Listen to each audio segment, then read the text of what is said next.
Հետևիր սրտիդ ձայնին, այն քեզ ուզում է տանել անհայտ հեռուներ, վայելիր աշխարհի չքնաղ քաղաքներն ու արևոտ լողափերը նոր զգացողություններով, նոր համերով։ 2026-ը թող լինի հույսերի, մոտիվացիայի, նպատակների իրագործման տարի։ Եվ հիշեք, ամեն ինչ սկսվում է մեկ որոշումից։ Նոր տարին գալիս է նոր հնարավորություններով ու արկածներով։ Քո հաջորդ արկածը մեկ թռիչքի հեռավորության վրա է։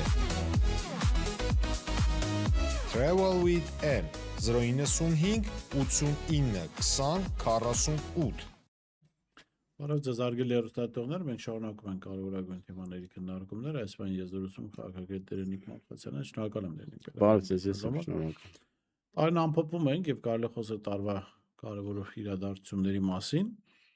Ամենակարևոր իրադարձությունը եւ շարունակվող իրադարձությունը դա եկեղեցու դեմ արշավն է։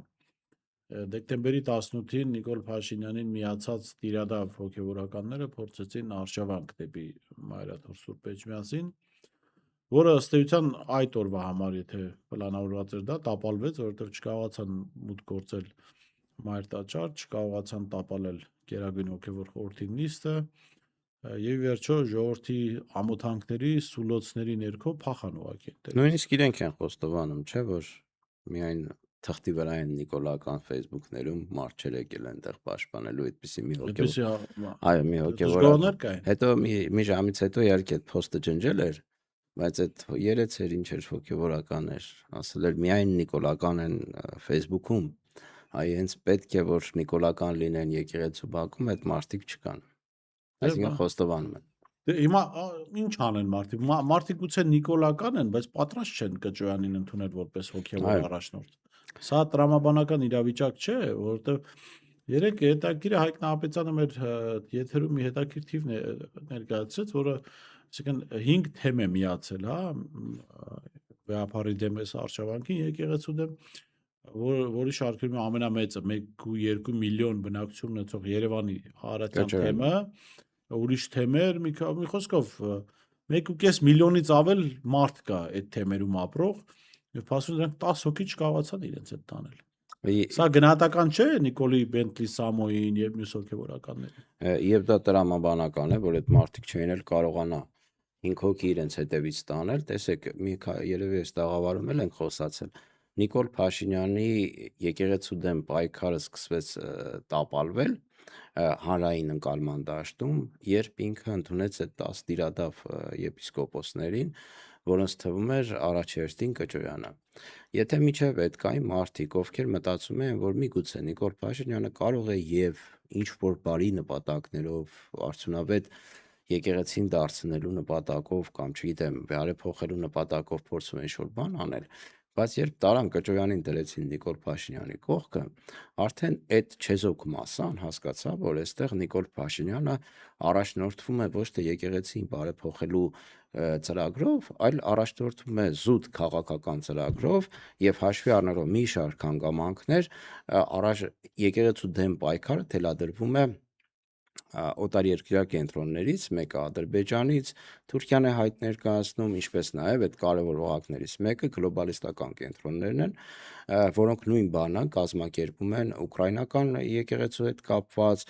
Մոլդովայում էլ կարծեմ նման խնդիրներ կա, օրինակ ուկրաինական այդ եկեղեցու սպասավորներին ձերբակալելն ու Նիկոլի ռեժիմի կողմից հայ հոգևորականներին ձերբակալելը, եթե իրար կողք տնենք, կարող է մի պահ չտարբերենք, թե որ երկրում է դա տեղի ունենում։ Այսինքն մարդիկ ակնհայտ տեսան, որ տեղի է ունենում մի կեղծ գործընթաց, որի իրական նպատակները ազնիվ չեն, մաքուր չեն, եւ ինչքան էլ մարդը նիկոլական լինի, ինքը հասկանում է, որ մի քիչ ավելի գրոտեսկ տանք, հա, սատանայական գործընթացի միանալը ոչ մի կերպ արդարացված չէ։ Մարդ պետք է ինչ-որ ձևով մոտիվացված լինի, չէ՞, գալու, հայոյանքներ հնչեցնելու, կաթողիկոսի հրաժարականը պահանջելու, մոտիվացիան զուտ անձնական մղումներ, չգիտեմ, ազնվություն եւ այլն, այդ առումով այդ մարդկանց մոտ բացակայում է։ Մյուս կողմից այնտեղ հայտնվում են ովքեր Ես մի բան ասեմ, եթե ուզում եք պարզել, թե ում վրա ինչքան քրեական գործ կա, ով է հատախված այս կոռուպցիոն կամ այն կոռուպցիոն գործընթացի մեջ, ում կարող են 5 պակաս, ասենք մի 20 տարի բանտարկեն թալանի կոռուպցիայի եւ այլնի համար, կարող ենք նայել այդ շրջանակներին, որոնք հավաքվում են, հասկանալի է, որ այդ մարդիկ եկել են այդտեղ ոչ թե ասենք կաթողիկոսի Իրենց կոռուպցիոն գործերը սղացնել։ բնական է։ Նույն Կճոյանը, Նիկոլ Փաշինյանը, ձևակերպման Bentley Samon բաներ, մի քանի միլիոն դոլար արժեցող առանձնատուն է փաստորեն կառուցել, որի վերաբերյալ վարույթ են սկսել դատախազությունը 2 ամիս առաջ։ Արարատյան թեմի փողերով է այդ գումարը վերցրել։ Ասենք մի քանի միլիոն դոլարանոց առանձնատուն, ընդ որում կառավարական ամառանոցների դեմ ու դեմը, բավական 8000 քառակուսի մետր հողատարածքի վրա, բավական օլիգարխիկ, այսպես Այսինքն այդ մարդը Նիկոլ Փաշինյանը Արի սենց ձևակերպում, այդ մարդը իր 8000 քառակուսի մետր տարածքի վրա կառուցված առանձնատունը գերադասել է հայ եկեղեցին, որ դա չի կարող կորցնել մարդը։ Չէ, հա, բայց միայն դա չէ։ Կա նաև այլ գործեր, չէ, այդ օֆշորի հետ կապված էլի, որը կարծեմ դատարանում քննվում է, սիրու հետ կապված ինչ որ բաներ են հրապարակում, ես չգիտեմ։ Մտերմուհու, ես չգիտեմ որքան ժամանակ է գրում էր մտերմուհի։ Հա, դե մի պարագայում սիրու է, մյուս պարագայում մտերմուհի է, ես չեմ ուզում խորանալ այդ ամեն ինչի մեջ, բայց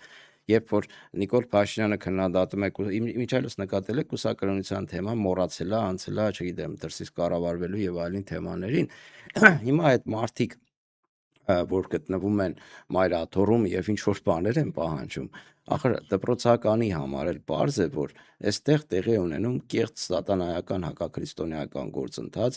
որը ղեկավարում է Նիկոլ Փաշինյանը, իմիջիայլոց ես Նիկոլ Փաշինյանի մոտ տեսնում եմ նաեւ մոլագար հակումներ եկեղեցին ամեն կերպ կազմակերպելու, կաթողիկոսին հեռացնելու, որովհետեւ վերջին շրջանում նա ինչ անում է, իր դեմ է աշխատում, այսինքն վերջին շրջանում նրա բոլոր քայլերը այդ 10 եպիսկոպոսներին տիրադաֆ ընդունելուց հետո ինչ եղել է, փաստորեն իր դեմ է աշխատել, գնանց 7 վերք այնտեղ խայտարակվեցին, հետո այս 18-ին ասպատակել Էջմիածինը, հա, Էջմիածնի ասպատակումը չստացվեց, այսինքն ինչ անում է, իր դեմ է աշխատում, այն դրանից առաջ էլ միտեղ էր գնացել 3-4 հոգի էին հավաքվել, այսինքն ակնհայտ է, որ լեգիտիմությունը կորցրել է, հիմա այս իրավիճակում Նիկոլ Փաշինյանին ինչ է պետք, ինձ թվում է սադրանք։ Բայց արդյոք լեգիտիմություն իրեն պետք է, որովհետև հիմա ասենք Օղորմածիկ տատես կասեր շնից շատ ոստիկան ունեն, այսինքն կհագցնեն քաղաքացիական հագուստներ, չէ՞, հավատավոր ժողովուրդ է։ Իհարկե քաղաքացիական հագուստանից այնտեղ կտնես կարմիր բերետավոր, սև բերետավոր, ոստիկանության գործողողներ, ԱԱՑ-ականներ, բայց դե հավատավոր ժողովուրդ է։ Դե այդ հասկանալի է։ Գրոհ են մայրաթոռը, ասեն հիմա ոստիկանության թիվը պակաս չէ, դες ասեմ իմանաք, խոսքը այսինքն 25-30 հազարանոց զորքի մասին 5000 ոստիկան 5000-ը կպահեն բանի մեջ, չէ, մի 5000-ը կպահեն ֆորմի մեջ, համազգեստի մեջ, ներողություն բարի համար, մի 20-25 հազարին կհանեն որպես հավատավոր հոտ, կքշեն դեպի Էջմիածին։ Այդտեղ էլ մի քիչ անհասկանալի բան կա, քշեն Էջմիածին ինչ անեն։ Ինչ ասենք մտել են Էջմիածին, ինչ ասես կարա անի։ Հա, ասենք ջարդեցին, փշրեցին, մտան վեհարան, չգիտեմ, հոգևորականներին ասենք թե ծեծեցին կամ չգիտեմ վռնդեցին, հետո այսինքն չկա որևէ մեխանիզմ, որը հնարավորություն կտա կաթողիկոսին հեռացնելու։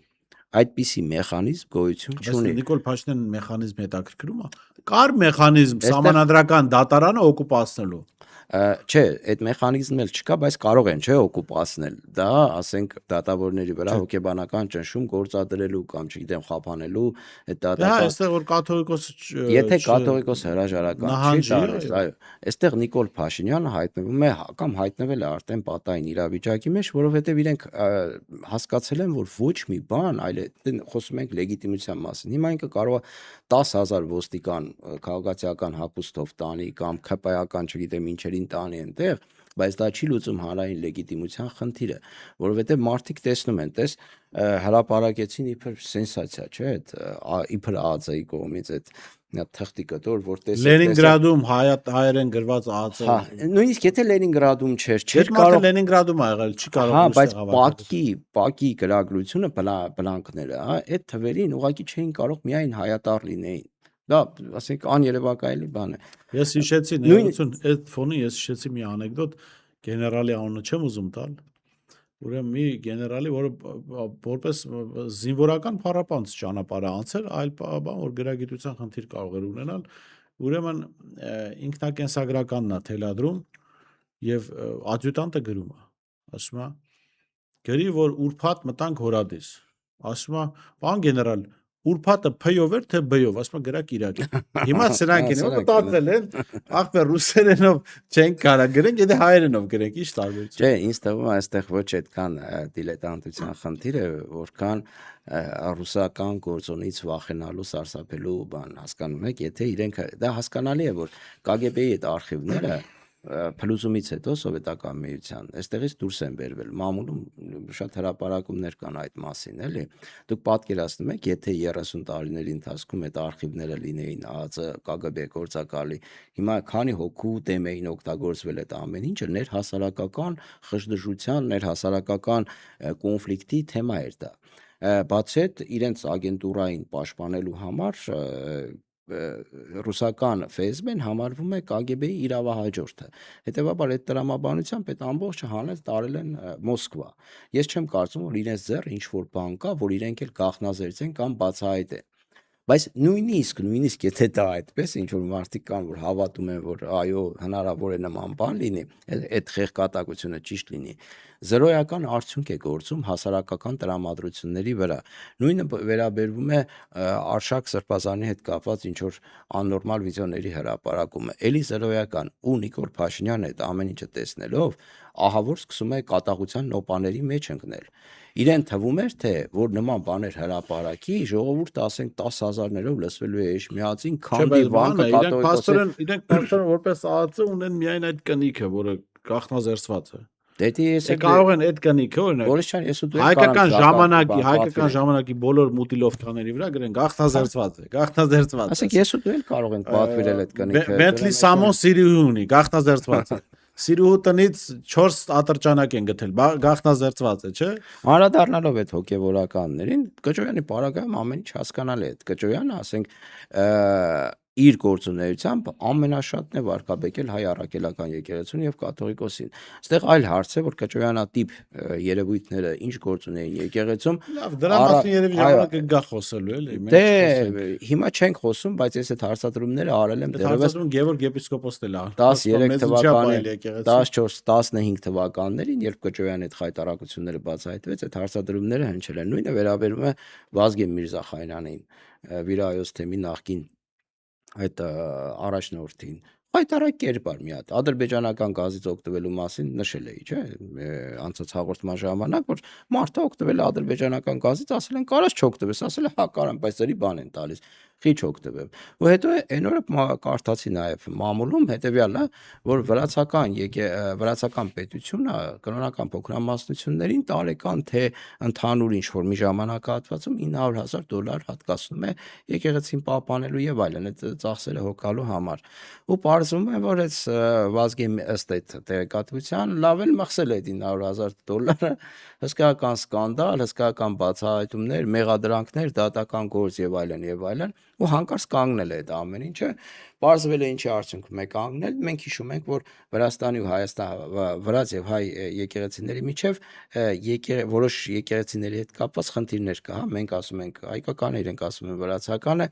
պայմանը հետևյալն է եղել, որ Գիմբիրդա գյուղ կա Ջավախքում,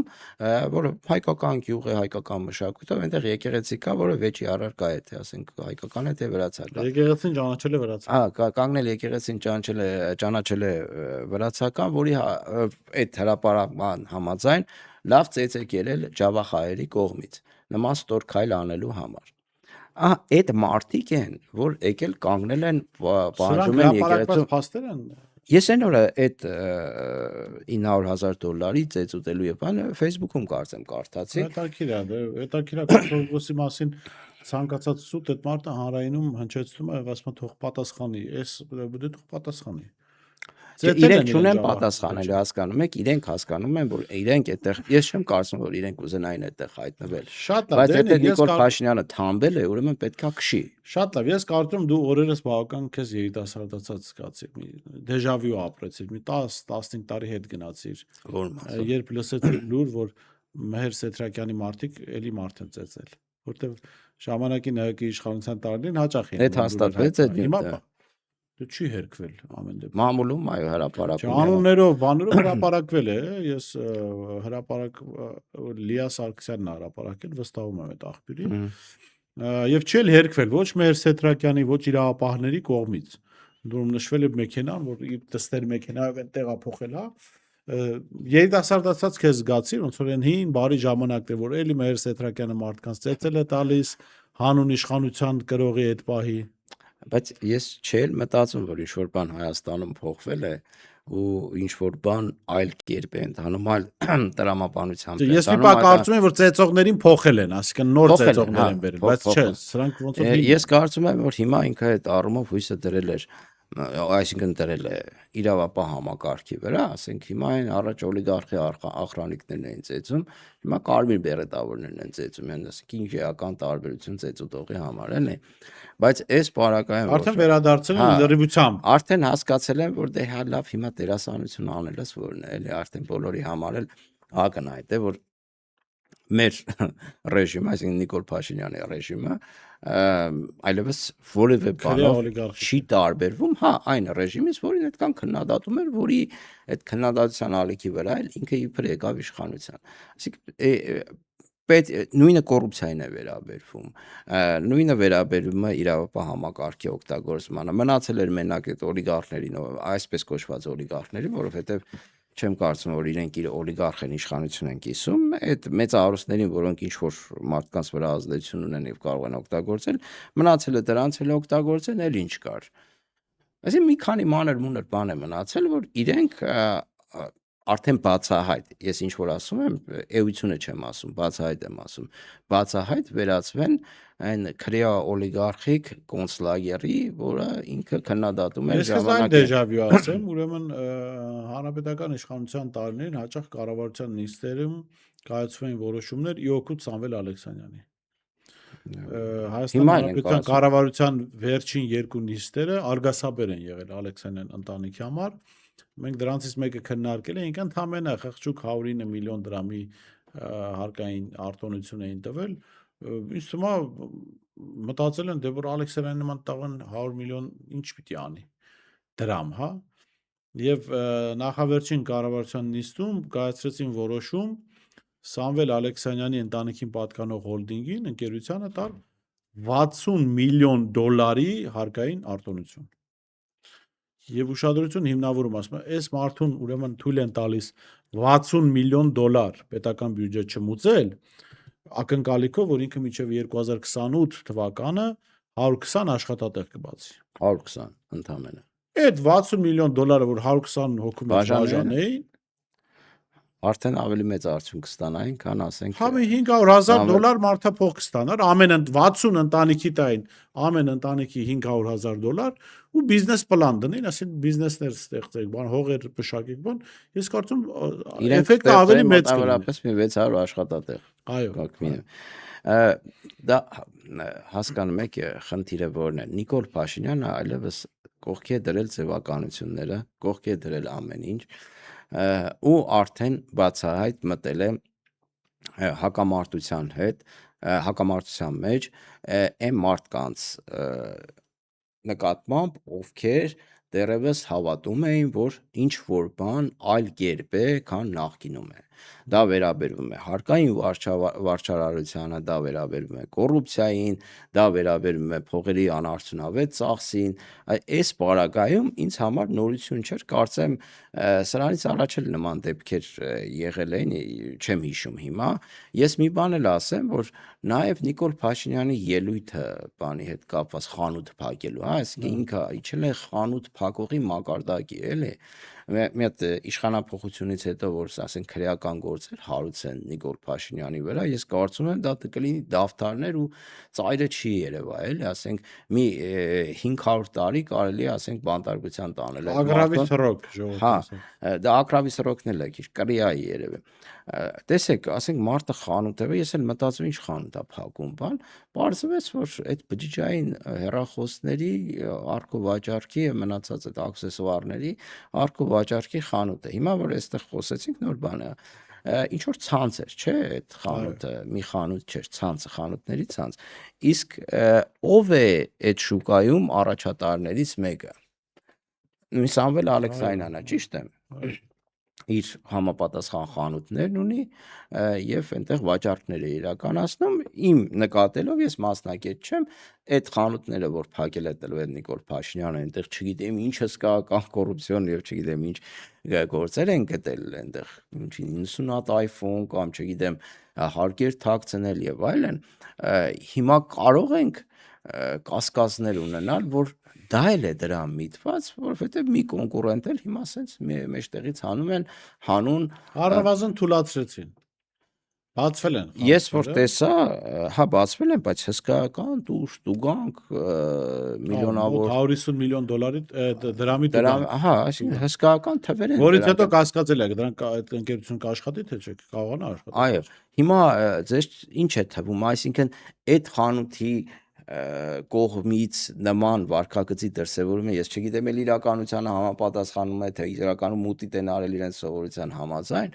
դա կառավարության նիստում քննարկելու հարց էր դա ասենք վարչապետի մակարդակ շատ տեղին ընդգծում արեցիք որովհետև գիտեք չի կարող մի ամբողջ պետության ղեկավարի պաշտոնը զբաղեցնողը զբաղվել մի խանութի փակելու հարցով այդ դու ես զբաղվում մի խանութի փակելու պետք նախագահ ֆինանսների նախարար, չգիտեմ, այդ մնացած իրավապահ կառույցներ, ինչ եք բամ, հանեք բոլորին հանեք։ Ասենք թող Նիկոլ Փաշինյանը լինի Հայաստանի Հանրապետության վարչապետ, բոլոր նախարարներ, կառավարության անդամներ, կոչումներն եմ իրան ասում, պետ, նախագահ, ԱԱԾ պետ, ոստիկանապետ, հոգեբույժ գլխավոր պացիենտ բոլոր դեսպանները եւ պացիենտին իսկ վերջում որպես կուսակրոն քահանա ես այս առումով մի բան էլ ասեմ այդ դերակատարությունների հետ կապված ուրեմն այն որ ասում էր կաթողիկոսը չգիտեմ կառավարվում է դրսից եւ այլն այդ հարց ու պատասխանի ժամանակ կարծեմ մի շաբաթ առաջ ասում են լրագրողներից մեկը թե սենց հայտարարություններ ես անում էլի փաստեր չես ուզում ներկայացնես ասում եմ ես մամուլում հրապարակվել է այսա գնացեք գտեք պարզեք եւ այլն խիտ ու ինչի չեք գնում պարզ լրագրողների վրա մուննաթ է գալիս էլի մարդը նա ասում ախպեր երկրի ամենաբարձր պաշտոն զբաղեցնող մարդը հայտարարություն է անում ու տեր չի կանգնում հայտարարությանը դա չի հիմնավորվում քրեական գործով այստեղ այդ ասուլիսում ինքը մի այլ փողոցային սլենգով ասած պրապուսկատ էլ արեց, ասած ներկա լրագրողներից մեծ մասը հիպոթեքով տներ է կառուցել։ Դա բանկային գաղտնիք է, անձնական տվյալ է։ Դու որտեղից ես տիրապետում։ Ինչի ես դու քրքրել լրագրողների կյանքը, քեզ հարց տվող եւ գիտես ով տուն առել, ով չէ։ Սա աբսուրդ է, սա չէ, աբսուրդ չէ, ինչի մենք ապրում ենք 1900 Չէ, նորմալ պետության իրականության մեջ աբսուրդ է։ Հա, չէ, ուղղակի կողքից որ ժողովրդավարական բաստիոն բանտեսպաներ են ասում Եվ մեր հարգելի քաղաքացիները պետք է իմանան, որ մենք ապրում ենք Ջորջ Օրուելի 1984 վեպի մեջ։ Եթե չեն կարդացել, խորհուրդ կտամ կարդալու, շահակին նմանություններ կա։ Դուք ձեզ ինչ է թվում, իմ նկատմամբ, քո նկատմամբ, մյուսների նկատմամբ նման բաներ չի արվել։ Դոսիեներ կազմվել, հետաքննել, տեսնել, ով, ումից, երբ, որտեղ, ինչ արել, հələ գտեք։ Նիկոլ Փաշինյանի հիմնական խնդիրը հասարակությանը պահել տոտալ կոնտրոլի տակ, տոտալ։ Երևացողների վրա դոսիեներով, մնացածի վրա արդեն վախի մթնոլորտ սերմանելով։ Այսինքն այդ մարդը եթե գնում ձերբակալում է, ասենք հոգևորական, եպիսկոպոս, քաղաքական գործիչ, ասենք բարերար միլիարդատեր եւ այլն հասարակ քաղաքացին կամ պաշտոնյան ինչքան էլ ընդդիմանալու ցանկություն ունենա այդ գործողություններից հետո հաստատ իր մոտ կաշխատի ինքնագրաքննության շատ ուժեղ մեխանիզմներ ես մի բան էլ ասեմ որ օրինակ այդ Գյումրի Վարդան Ղուկասյանի ձերբակալության ընթացքում մարդկանց տարան ուղղակի ոչ մի բանի համար շատ մարդիկ կան ոչ մի բանի համար տարան բանտարկեցին 2-3 ամսով այսինքն կալանքը տեսա մարդը կարող ասենք ոչ մի բան չանել կանգնել ուղղակի այդ մարդուն տանեն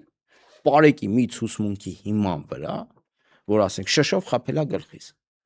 այդ մարդուն 3 թե 4 ամիս նստացրեցին մարդիկ որ այդ ամեն ինչը տեսնում են զգում են որ իրենք պետական համակարգի նկատմամբ այլևս անզոր են այդ վախի մթնոլորտը մենք ինչքան էլ ասենք, որ այ չէ, եղեք համարձակ, քննադատեք, այսքան ձեր տեսակետը հայտնեք, խոսքի ազատություն է, մամուլի ազատություն է, չկա նման բան։ Այդ վախի մթնոլորտը, ասենց բաներով, այդ ճյուղերով ամբողջ հասարակության մեջ է մտած։ Մարդիկ արդեն վախենում են խոհանոցներում խոսել, հասկանալով, որ իրեն կարող են գաղտնալսվել։ Մարդկանց բաղնիքում են անգամ տեսանկարը անում, ինչ կա։ Բա Խոհանոցում չի։ հիմա այս 1984-ի մեջ ապրելով մենք ինչ ենք ուզում։ Մենք ուզում ենք, որ ինչ լինի, այսինքն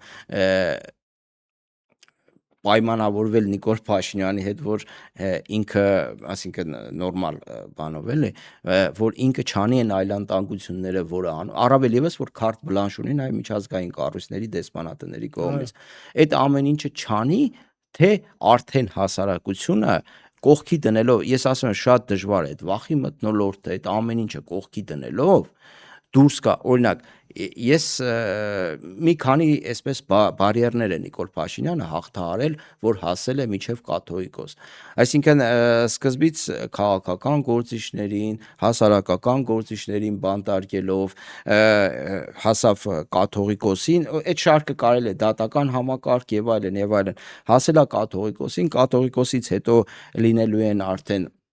կարծում եմ լրագրողները, այդ հայտարարությունը անոնս էր, որ լրագրողների նկատմամբ մամուլն է, չնայած մամուլի նկատմամբ արդեն վաղուց են այդ բռնաճնշումներն իրականացնում, լինելու է մամուլը, մամուլի բարիերը հաղթահարելուց հետո, եթե հաջողվեց իհարկե եկեղեցին տապալել, էլի կաթողիկոսին տապալել, մամուլի բարիերը հաղթահարելուց հետո արդեն մտնելու է ամենասովորական քաղաքացիների տները։ Այո, որովհետև դա խարույկ է, որը վարվել է 2018-ից ու անդադ սախ է ուզում, որպեսզի չհանգի։ Նիկոլ Փաշինյանը այլ կերպ ուղղակի չի կարող ղեկավարել երկիրը, պետությունը։ Իրեն պետք է տոտալ կոնտրոլ ամեն ինչում։ Ես ասում եմ, շուտով այդ մարդը մտնելու է նաև ձեր զուգարանները, ձեր ննջասենյակները։ Շնորհակալ եմ Դերնիկ հետաքրքիր զրույցի համար, շատ սա այս տարվա մեր վերջին հանդիպումն էր, կհանդիպենք 2026 թվականին քննարկելու նոր իրադարձություններ։ Համփորձանք տարի է սպառական տարլավ։ Երբ որ Նիկոլ Փաշինյանը վարչապետի պաշտոնն զբաղեցնում դժվար է փորձանք չսպասել, բայց Աստված պահապան Հայաստանին եւ հայ հասարակությանը, մեր հայրենակիցներին եւ այո, Աստված ազատի մեզ փորձանքից, որի անունը Նիկոլ Փաշինյան։ Շնորհակալ եմ։ Տեսություն կհանդիպենք։